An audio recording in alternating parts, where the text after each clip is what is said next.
He arrived at the gala with his new muse, the flashbulbs fighting to capture the couple's glow. But when the gilded doors swung open, the ballroom froze. Ilara entered, pregnant, on the arm of a man he believed he had destroyed forever. Julian's smile dissolved, the champagne flute fell, and in that instant, nothing he had built could protect him. Because when the invisible woman decides to be seen, there is no power in the world that can look away. The annual Foundation for Urban Design Gala was more than an event. It was a coronation. The biggest names in architecture and real estate were there, surrounded by marble columns, amber light, and invitations that were impossible to get. Julian Croft, the construction billionaire, entered to a wave of restrained applause. At his side, Sloane Hayes, a young rising star, wore a gold dress that stole the air from the room.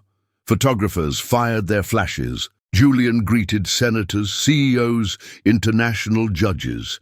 Everything was under control, until between one toast and another, the main hall's towering doors opened. The sound of the string quartet faltered for a second. Ilara entered, her pregnancy unmistakable in an emerald green gown, as if time had stopped just for her. But what truly cut the room to silence was the man by her side, Leo Martinez, the architect Julian had crushed and who everyone believed was finished. Before she became the woman who could silence an entire ballroom, Ilara Vance was the kind of person who went unnoticed at grand parties, not for a lack of brilliance, but for an abundance of humility. She had graduated with honors from Columbia's School of Architecture, but put her career on the back burner when she fell in love with Julian, who at the time was just a dreamer with debts and ambitions bigger than his blueprints. While he sketched skyscrapers on paper, she was the one managing the accounts, preparing his presentations, organizing the spreadsheets, and brewing coffee for all-nighters. In interviews, Julian always thanked the unseen force that held me up, without ever saying her name. Ilara didn't mind. She wanted to build something together, a home, a life. In their apartment, she would sketch furniture designs on napkins, tend to the plants, and even choose his black tie attire before major award shows. But over time, the architecture of their marriage began to feel cramped. Julian started making decisions alone, changing the decor without consulting her, coming home late and justifying everything with strategy. She tried not to interfere. She told herself it was just a phase. And then the news came. The test was positive. Ilara, alone in the bathroom, cried with joy. She imagined telling him over a quiet dinner, bought a picture frame for the ultrasound image, rehearsed her words in front of the mirror. That night, she placed the frame on the table, next to his favorite wine. Julian glanced at it, smiled with the corner of his mouth and said, "Are you sure? Right now?" She said yes. He replied that it was an unexpected gift. But he didn't touch the frame, or her belly, or the subject. In the following days, the meetings increased, the smiles vanished, and their dinners turned into silence. She thought maybe it was the shock that he would settle into the idea with time. But it was right there, in that cold moment, at that wordless table, that the first cracks began to appear. Ilara didn't know it yet, but the woman propping up his empire was about to discover what happens when the foundations are made of silence. What Ilara wanted was never on the covers of magazines. She didn't dream of private jets or Forbes lists or nights in five-star hotels. She dreamed of sun-drenched Sundays, a porch with a hammock, the smell of warm bread, of a son or a daughter who would grow up surrounded by calm, of a man who came home not because it was expected, but because it was where he wanted to be. Since she was a little girl, Ilara had designed houses, but they weren't mansions, they were homes. She believed the space you live in says a lot about who you are. She wanted to be the solid ground where someone could build memories, and she believed with all her heart that Julian would be that person. In the early years, when they shared a one-bedroom apartment and rationed food at the end of the month, they laughed easily. They even laughed at the overdue bills. "One day this will all be just a memory," he'd say, and she believed him. When Julian's first company went bankrupt, she was the one who called every client asking for an extension. When he was unfairly sued by a frustrated investor, she was the one who prepared the documents and convinced him not to give up. She believed in his talent, like one believes in a promise. In time, success arrived. First a bigger house, then his own firm, then the awards. He started being called the visionary of American architecture. Ilara was always the woman by his side, smiling, well-dressed, silent. She didn't want the spotlight, but she wanted to be remembered. She wanted to be consulted. She wanted to be included. When she found out she was pregnant, she believed it was a chance to start over, that maybe, with a baby, they would look at each other like they used to. Maybe he would see her again as a woman, a partner, a presence. She bought a pregnancy journal, wrote about the morning sickness, the expectations, the names she liked best. She kept ultrasound photos in scented envelopes, waited for him at appointments, even though she knew he would always cancel at the last minute. At social events, Julian started showing up alone, or with Sloane. The excuse was always professional. Sloane was the future of the firm, a brilliant mind. But Ilara saw the looks of people who knew, and she pretended not to see. She told herself, it's the stress, it's the pressure, he'll change. But deep down, what she wanted was too simple for this complicated world. She wanted someone to look at her like she was home, not a showcase, not a stepping stone, not a detail. She wanted to feel like she was a part of something again, that her presence wasn't optional, and more than anything, she wanted her child to grow up seeing real love, not a facade, not a pose for a photo. Love. She still believed it was possible, but all she was getting was silence. And slowly, Ilara began to fear a truth she didn't want to accept. Maybe she was trying to build a home on the rubble of someone who had already left a long time ago. She just didn't know yet that what she desired, she would have to build herself. It all started to change in subtle ways. Julian no longer came home before 10. His phone started vibrating silently during their dinners, the smell of a new perfume on his shirt, the vague excuses, the disappearances growing longer. "You're working too much," she said one night. He answered with a quick kiss on her forehead. "You know how this market is. You can't stop." But it wasn't just the market that was accelerating. It was him. It was her being left behind. In the family group chat, his aunts asked about the baby. Ilara replied with hearts and emojis. Julian only left a read receipt. At the 3-month checkup, the OB/GYN asked, "And the father, is he not going to make it to any of these?" She gave a weak smile, lied about a packed schedule. The truth was, Julian no longer asked about the baby. He didn't ask what she wanted for dinner. He didn't ask how she felt. One overcast afternoon, while waiting for the elevator in his office building, she overheard 2 receptionists whispering, "Sloane is going to be the sole signatory on the new tower project. They say she's become his right hand, and his left one too." Laughter, silence when Ilara stepped in. Sloane Hayes was young, brilliant, and knew how to navigate the back channels, always so polite, always so present, too present. Ilara began to realize she was being replaced not just in love, but in life. Her ideas, once debated at home, now appeared in meetings without her name attached. Photos of Sloane beside Julian started popping up on architecture websites, society columns, gala events. One morning, opening the design magazine she'd subscribed to for years, she saw the headline, "The Couple of the Future. Julian and Sloane redraw the nation's urban horizon." Her name wasn't even in the fine print, but it was reading a photo caption that made her internal world crack. Sloane, the presence that brought new breath to the Croft Empire. It was as if she had never existed, as if she had been just a smudge in the biography of someone greater. But she remembered every brick of that empire, every late night she held Julian while he said he wasn't going to make it, every sketch scratched onto their kitchen table. Now, everything she had helped build was being occupied, worse, replaced, by someone younger, more brilliant, more visible. Ilara looked at herself in the mirror, her belly now round, her face pale, her eyes hollow. She barely recognized herself, and yet she still didn't give up. She still left dinner ready for him, still wrote little notes and tucked them in his shirt pockets, still tried to talk about baby names. But the answers were always cold, always brief, always late. One night she walked into Julian's home office, trying to show him the pregnancy journal. He was on his phone, smiling at a photo she couldn't see. "Not now, Ilara. I'm swamped." She left without a word, and cried for the first time in weeks, not because he was distant, but because she started to realize he was already gone.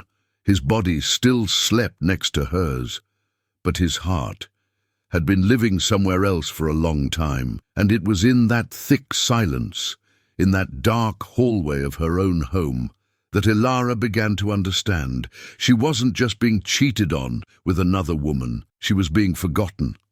The confirmation didn't come in words. It came in images. Ilara was at home, her feet up and a cup of warm tea in her hand, when the TV, which she wasn't even watching, showed his face. Julian, smiling, elegant, next to Sloane. The title, splashed across the screen, froze her blood. Architect's Gala Preview. Julian Croft confirms partnership and relationship with Sloane Hayes. The segment showed footage of them arriving together at pre-gala events, dinners, receptions, interviews. Their combined glow was undeniable. Sloane wore a minimalist modern suit. He said, "She's the one redesigning my vision for the future." There wasn't a single line, a mention, a gesture toward the woman with whom he had shared a decade of his life. Not a word about the child she was carrying. Ilara let the tea slip from her hand. It didn't fall to the floor, it just spilled onto the blanket covering her legs. She didn't even flinch. The next day, the office group chat was updated. Starting this week, Sloane will assume the role of creative director for the core development team. Ilara read it like a final signature. Julian hadn't erased her all at once. He'd done it in silence, gradually, like someone repainting a house and hoping no one notices. At her routine ultrasound, the doctor smiled. "Your partner couldn't make it again?" she answered with an automatic smile. "He travels a lot." It was a lie. Julian was in the city. In an interview with Metropolis magazine, he was discussing urban maternity projects with Sloane by his side. Ilara left the clinic with the envelope in her hand. Inside, the image of the baby with a now visible face, small lips, a nose just like hers. Her heart beat strong. At least in there, someone was still with her.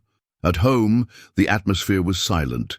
In the kitchen, their wedding champagne flutes were still tucked away. On the shelf, photos of them at exhibitions, on trips, at award shows, but it all seemed to belong to another life. That night she tried to talk. She showed him the ultrasound picture. Julian barely looked. "Very cute. Can I call you back? I'm hammering out some contracts with PR." And right there, she understood. It wasn't about betrayal. It was about abandonment, about being treated like a burden, an old piece of furniture, an outdated design. Ilara closed the bedroom door slowly, but inside something shattered with a deafening crash. She lay down on the floor of the baby's room, which didn't even have furniture yet. Stacked boxes, a rug waiting to be unrolled, no color on the walls. She cried in silence.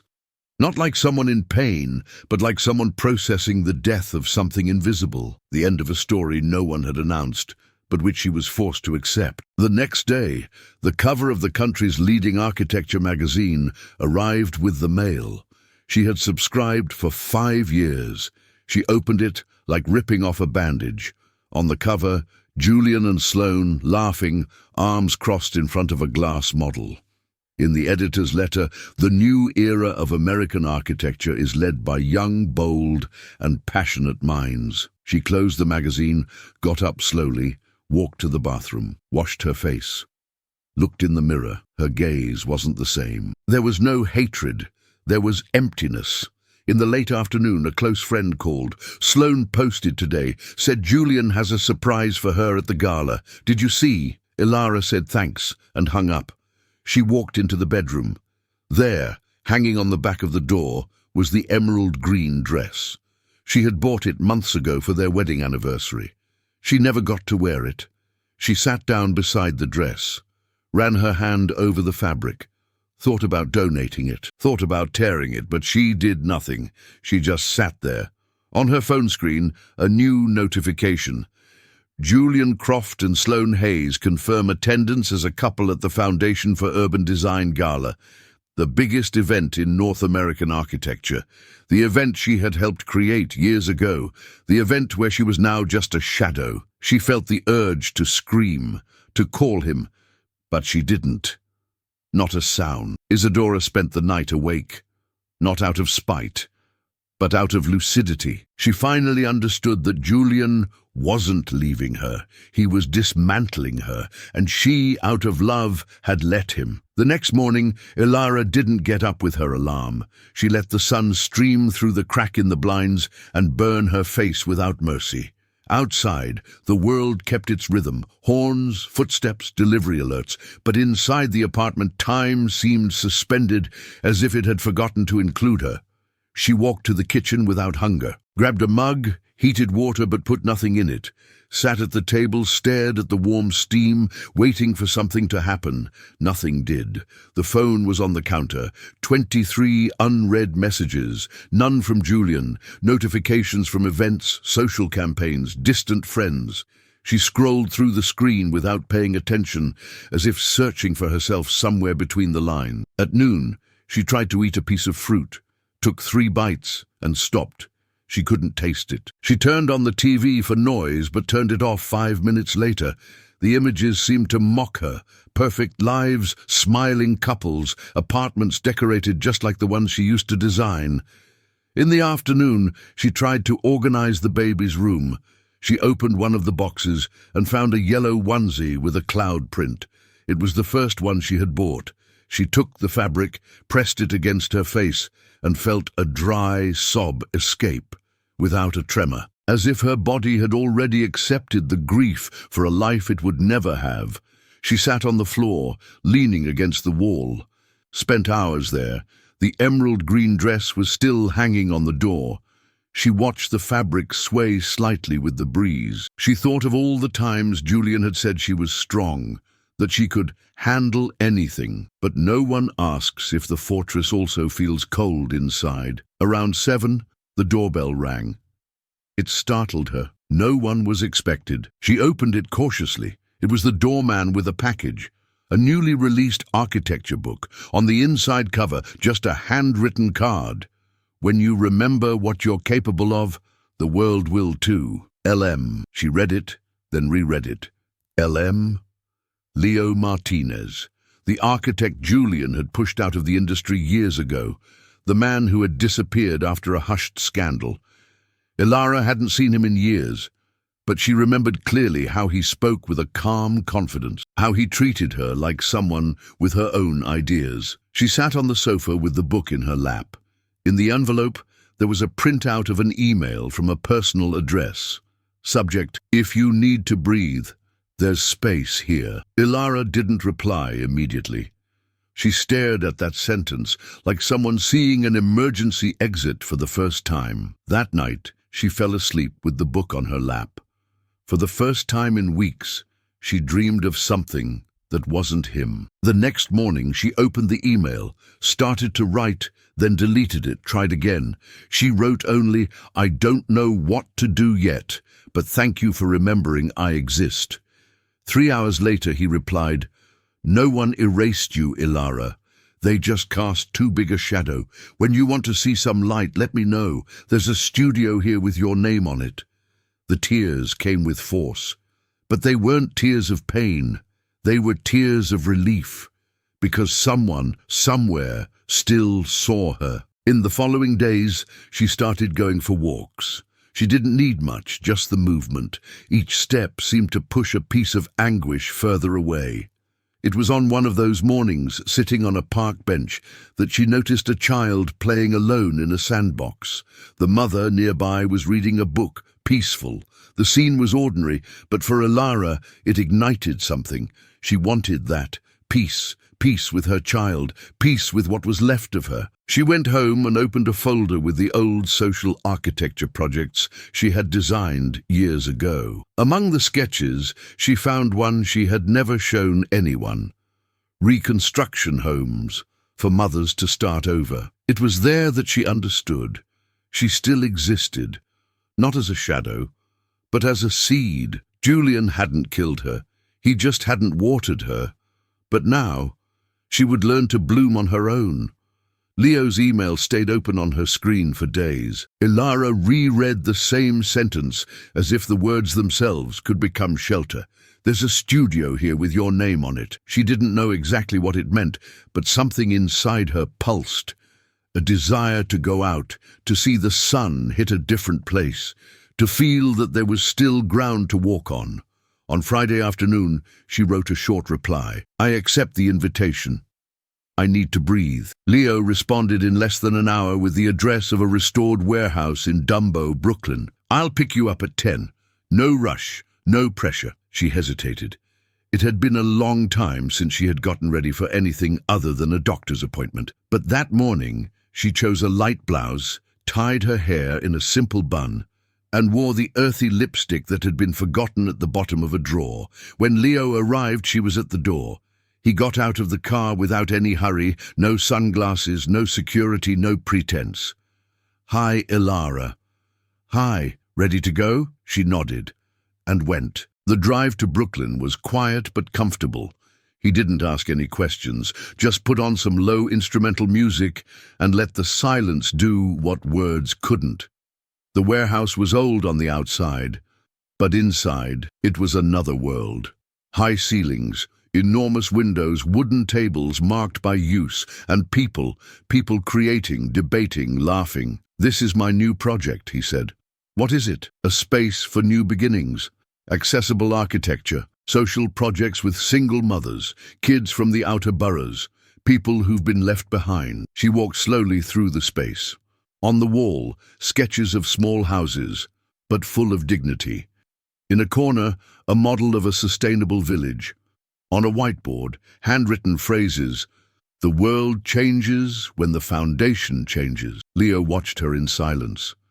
She stopped in front of a floor plan. It was simple. 2 bedrooms, open kitchen, a small porch. "Did you draw this?" "No, a 19-year-old girl did. First time she ever held a T-square." Ilara felt her chest swell. She didn't know she needed to see this. People starting over, people being heard, herself being seen. "Why did you call me?" Leo took a second. "Because I know what it's like to be erased by someone who swore they'd lift you up." She held back her emotion, like someone holding a fragile glass.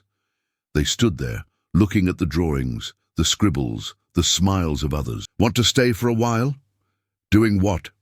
"Whatever you want. Design, observe, relearn." She didn't answer, but the next day at 9:30 a.m., she was back. In the weeks that followed, Ilara designed like she hadn't in years. At first, her hands trembled. Then came ideas, then courage. She started to feel hungry again, started to laugh every now and then, started listening to music at home again. She began to assemble the baby's room with more than just boxes. She put in a rocking chair, a mobile, a bookshelf. One Tuesday afternoon, she got a message from the doorman. "There's a delivery for you.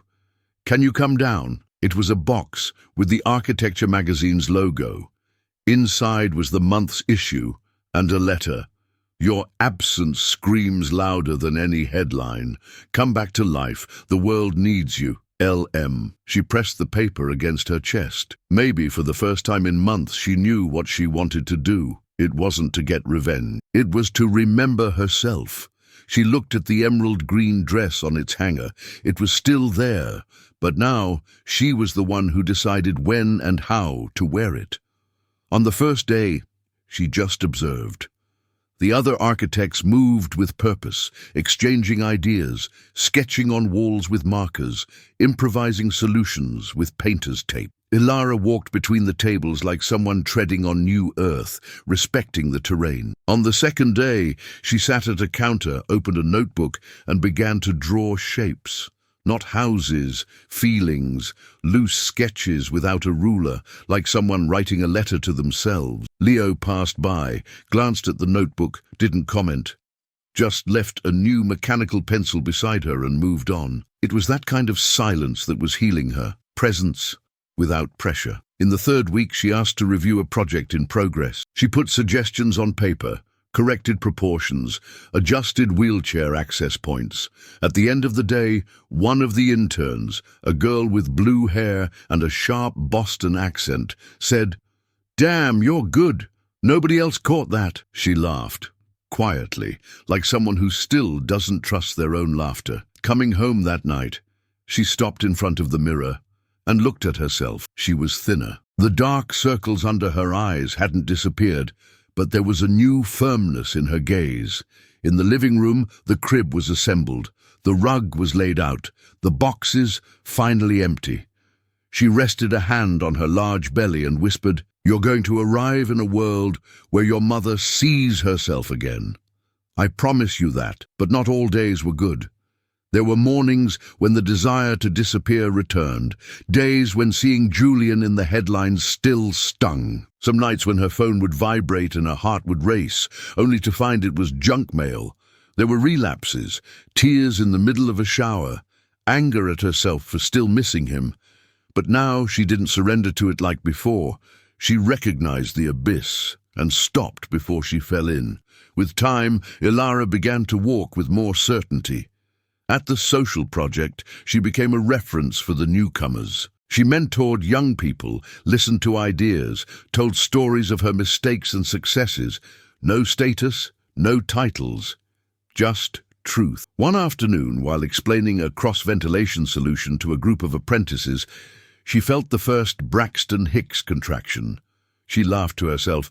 Easy, little one, not yet. Everyone laughed with her. She, who was no longer the faded wife of a tycoon. She was the architect who rose from the ashes without making a sound. It was in this atmosphere that Leo, on a rainy Thursday, left an invitation on her makeshift desk. "You should go to the gala. It's on Sunday." Not for him, for you. She stared at the paper like looking at an old wound. The Foundation Gala. The same one where Julian would appear with Sloane, the same one where she was expected only as an absence. She thought about refusing, thought about pretending she didn't see it. But that night, alone at home, she took the emerald green dress off the hanger, smoothed the fabric it still fit. She took the iron, pressed it with care, not to impress, but to remember. When she laid the dress on the bed, she looked in the mirror. She was different, tired, swollen, but alive, and more importantly, she was whole. Not because of a man, but in spite of one. Sunday arrived with a clear sky, but the air still carried the weight of the rainy night. Ilara woke up early, made tea with cinnamon and honey, and sat in silence with her hands on her belly. Her feet were swollen, her back ached, but her heart was steady. She didn't know if she was ready, but she was willing. And that was enough. She laid out the emerald green dress, zipped it up slowly by herself. She didn't hide her belly. She didn't wear heels. Just the dress, a simple bun, and an old burgundy lipstick. No mask, no disguise. She was going as she was, and that was sufficient. At 7:15 p.m., Leo's car parked in front of her building. He got out, wearing a dark suit, his shoes worn at the toes, not from neglect but from use. When she came out, he said nothing, just opened the car door and offered his arm. She took it, without ceremony, without expectation. The drive to the gala venue was silent. She watched the city pass by the window like she was reacquainting herself with old friends, corners where she had cried, cafes where she had dreamed, streets where she once believed life would follow a different script. The gala was held in a restored mansion in the historic district. Amber lights illuminated the entrance. Photographers battled for flashes. Julian was already there, with Sloane, both posing for the spotlight as if they were a magazine cover. And they were. When Ilara's car pulled up, no one noticed at first, but as soon as the door opened and she stepped out, the world seemed to choke. A pregnant woman, not alone. At the side of a man who had been erased from the public scene by that very same empire, Ilara and Leo. Silence took over the steps. The photographers hesitated for an instant, but then the flashes began, with more force, with more surprise, with more truth. Is that his wife? My God, it's Ilara Vance! And that guy, is that Leo Martinez? Inside the ballroom, the sound of the quartet ceased. Heads turned one by one as if something inexplicable were happening. Julian, standing next to Sloane, was holding a champagne flute when he saw Ilara. The flute fell. The glass shattered against the marble floor. The sound echoed louder than any melody. Ilara didn't rush her steps, nor did she hesitate. She held Leo's arm firmly. Each step was a silent affirmation. I exist. She wasn't looking for applause, not seeking revenge, not expecting a scandal, just presence, her own. Sloane tried to understand what was happening. She looked at Julian. He seemed to be in a trance, as if the very structure of his narrative was crumbling right there, in front of everyone. Ilara crossed the room with an erect posture. She recognized faces, many of whom had pretended not to see her for months. Some looked down, others whispered, but she just kept walking. They stopped at a table in the corner. Leo pulled out her chair. She sat, asked for a glass of water. Her hands were trembling, but her gaze was firm. Julian remained motionless. Sloane was murmuring something in his ear. He didn't respond. A few minutes later he approached, alone, tense, with that same walk of a man who believes he commands any room. He stopped a few feet away. Ilara, she lifted her gaze, not with fury, with clarity. Julian swallowed hard. You came. I did. I wasn't expecting this. I know.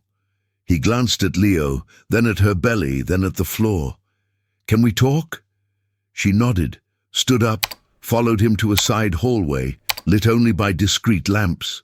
No one followed them, but everyone was watching. Julian took a deep breath. Ilara, I got lost.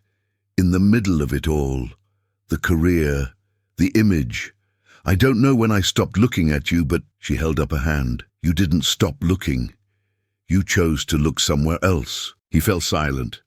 I didn't come here to judge you, Julian, or to humiliate you. Then why? To remind myself that I am not a ghost. He looked away. You erased my presence so carefully it almost seemed intentional. But today, I chose to show up. And you know why? He shook his head, no. Because the whole world could forget me, but I got tired of being a part of it. She opened her purse, took out an envelope. The divorce papers. No demands, no shouting, just peace. Julian took the envelope with trembling hands. Do you hate me? She looked him in the eye. No, I just stopped waiting for you. And in that moment, she wasn't the woman left behind. She was the woman who decided not to abandon herself. She returned to the ballroom. Leo was waiting, standing. When she took his arm, they walked together across the floor, without rushing. Isadora smiled. Not as a provocation, but as a presence. That night, she didn't win the gala. She won herself back. The ballroom seemed suspended. There was music, but no one was listening. There were lights, but everything revolved around a single point, her. Ilara returned to her table with calm steps, sat down, breathed, and took a sip of water as if it were rare wine. Leo beside her said nothing. He didn't have to. His silence was presence, not absence. Julian was still in the corner of the room. With the envelope in his hands, a lost look in his eyes, and a new glass, which he hadn't touched. Sloane watched him with a nervous restlessness. The cover girl's smile had vanished, the poses dismantled. Are you going to do something? She asked. Julian just shook his head. It's already been done. For the first time, he seemed small, not from shame, but from the confrontation with his own choice. Meanwhile, around Ilara, people began to approach, slowly, carefully, with something bordering on regret. An old business partner of Julian's leaned in and said, "It's good to see you back, Ilara." She smiled discreetly. "Actually, I never left. I was just put aside." The comment hung in the air like a silent slap. Some journalists were whispering near the entrance. No one knew she was coming. And with Leo Martinez, this changes everything. "She's pregnant. Did you see? Pregnant." The official photographer hesitated for a few seconds, then clicked. The shot that would be on every news site the next day. Not of scandal, but of strength. Social media began to buzz. "She's back. She never left. She is the event. I didn't know presence could silence an entire room. This woman doesn't have to say a thing, just walk." Meanwhile, Julian sat down alone at a table in the back.